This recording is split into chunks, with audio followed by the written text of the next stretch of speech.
All right, well, welcome to my big backyard vegetable garden. This is July 29th. It's about 4:30 in the afternoon or something like that, and it's 96 degrees out. And I thought I would show you exactly how everything's doing out here. There may not be a lot to harvest right this second because I did just harvest yesterday, but there are definitely some things that we can have a look at. Starting right here with my tomatoes. These tomatoes here, the ones that are long and skinny, are Jersey Devil tomatoes. I've got a couple of plants in here. Then I've got my Cherokee Purple tomatoes right there and up here. And I have the most atrocious things ever, stink bugs. Those stink bugs are wreaking havoc on my tomato plants. They bite the tomatoes and suck the sap out before I can get a chance to harvest delicious tomatoes. Then my tomatoes are ugly and a little bit rotty. So I have to come out here and do something about the stink bugs, and I'm never exactly quite sure what. You can collect them all in a bottle and get rid of them, that kind of thing. A lot of people do that. But I haven't seen a ton of them, and I thought about spraying some Captain Jack's dead bug on these plants and seeing if that wouldn't at least help get rid of them. If I find them, I kind of try to grab them and get rid of them. But like that one that we just saw, I usually knock them away before I get a chance to do anything. Another thing that's happening here is a little bit of blossom end rot. I'll pull this tomato off. That's caused by a lack of certain nutrients. But the reason that happens is sometimes related to getting too much rain all at once. The water washes all the minerals and all the good stuff through the soil, and then the tomatoes themselves don't absorb the nutrients. We've had a couple of times when we've had quite a few inches of rain all at once, and that makes a difference. See, I let it go. Trying to squish a stink bug, and I just fiddle around too long with one hand and away it flies, and that's that. But anyway, so you can see my tomatoes are doing pretty well, but they're very short. I mean, typically I expect my tomato plants to get much bigger than this, and I'm very surprised how small they are this year. So these here are called Black from Tula. They're a really dark tomato. They haven't really started to get ripe yet. And this one here is Giant Crimson tomato. And as you can see, they haven't really started to ripen yet either, but they will. In front here, I have some peppers of various kinds. These two here are a pepper called Gochugaru, which is a chili pepper. It should be red when I harvest it, but there are at least peppers on them. And there's peppers on my fish pepper. And there's peppers on my ahi amarillo, and blossoms, thankfully. For a while there, these weren't flowering at all. And peppers on my Aleppo peppers. These will turn red, and I'll be able to turn them into a delicious Aleppo pepper seasoning, which will be fun. It turned out well last year when I did it. Down here, I have my ahi amarillo peppers. They are so tiny. They may or may not grow really well this year, and if they don't, you know what I'm going to do? I'm going to dig them up and keep them in a pot all winter. We'll see what happens. So, and over here, I have jalapeno peppers. As you can see, it's really a jalapeno. I did not get caught up in Peppergate. However, my jalapeno plants are so tiny.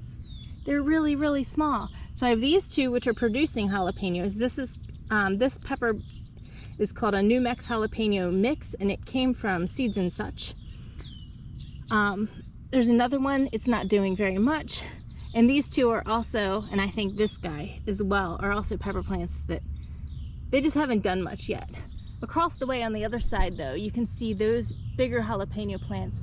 Those are Goliath jalapenos, and they have produced a few, but everything just seems very slow right now, and I'm not entirely certain why.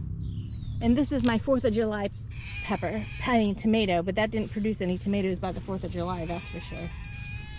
Now, if you look here and you ignore the meowing cat who just wants attention, you'll see the bane of my existence, squash bug, has attacked this plant and pretty much killed it. So I have some spaghetti squash here.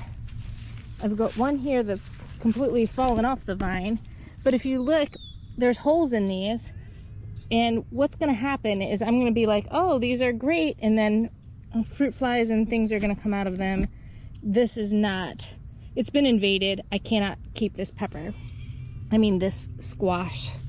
So I'm going to toss this guy over there to feed the fishes. However, these right here that don't appear to have any, well, this one has holes in it as well. So, I mean, there you go. That one's been invaded. The problem is that they won't store now, and I'm not ready to eat them right this second and pick that out of it.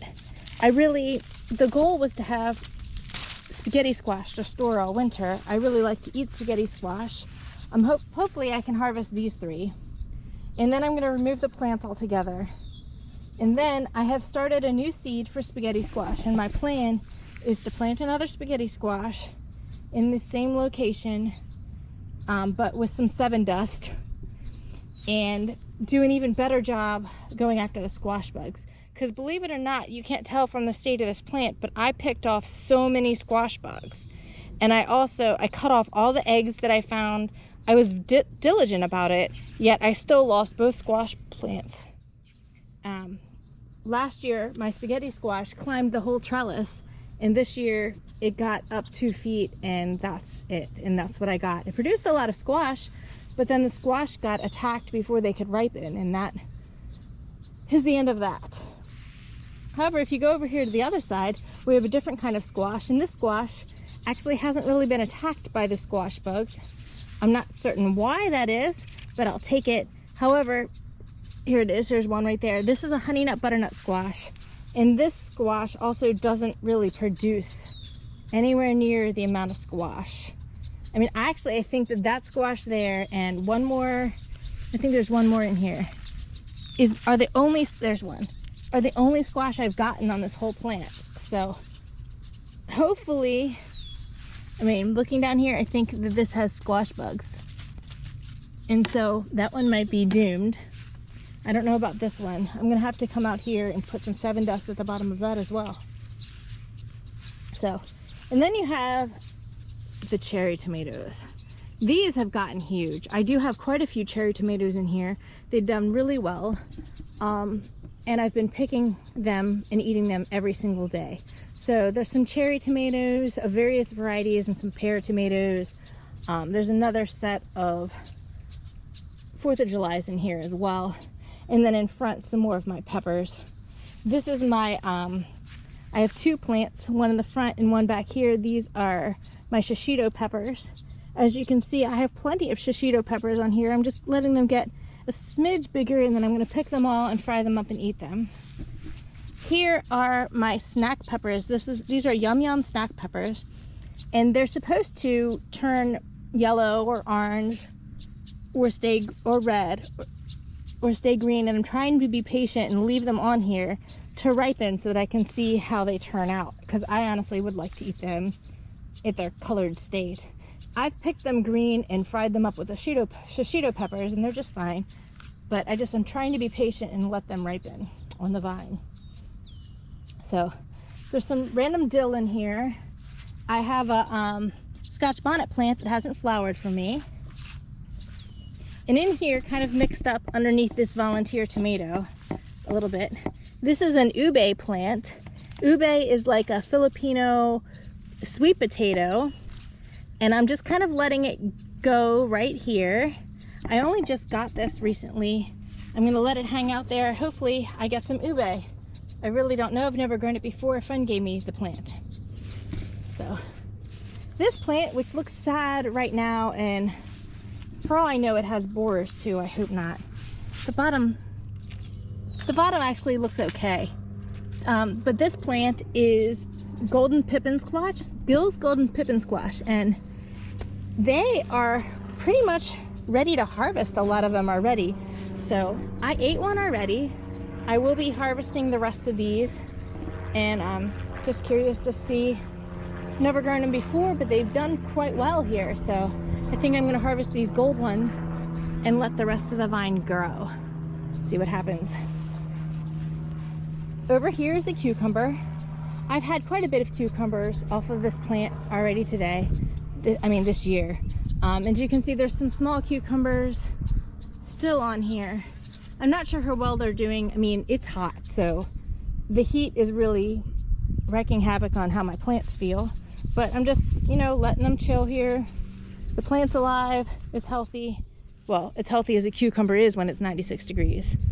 And that's it.